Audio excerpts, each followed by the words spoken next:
కన్నా తక్కువ చేసి మళ్ళీ గద్దర్ గారి పేరు వాడుకున్న వాళ్ళందరూ గద్దర్ గారి పేరు మీద అవార్డ్స్ ఇస్తున్నారు. కానీ గద్దర్ గారు బతుకున్నప్పుడు మీరు ఏం చేశారు? ఆయన పేరుని బదనాం చేయలేదా? డిగ్రేడ్ చేయలేదా? ఆయన ఫ్యాన్స్ అందరూ ఎంత బాధపడి ఉంటారు. ఆయన పాటలు వాడుకున్నారు, ఆయన ఆటలు వాడుకున్నారు, ఆయన పేరుని బదనాం చేశారు. కళ్యాణ్ గారు ఎప్పుడైనా అలా చేశారా?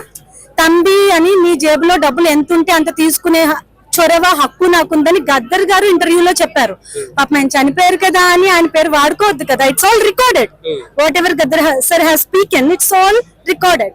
సో మీరిప్పుడు చనిపోయిన వాళ్ళ పేర్లు వాడుకుంటున్నారు.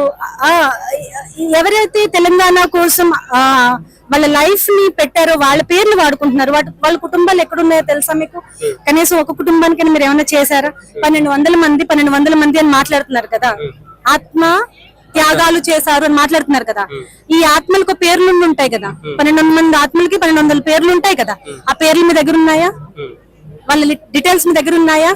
అంతమంది యువత చనిపోతే వాళ్ళ ఫ్యామిలీలు రోడ్డు పడి ఉంటారు కదా. మరి వాళ్ళ ఫ్యామిలీలకి ఏం జరిగింది? తెలంగాణ పేరు అడ్డం పెట్టుకొని నాయకులకు మంచి జరిగింది.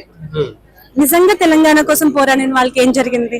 కాబట్టి అలాంటి నీడీ పీపుల్ ఎవరైతే ఉన్నారో వాళ్ళకి జనసేన తప్పకుండా ఒక ప్రాంతానికి లిమిటెడ్ కాదు. Janasena is going to be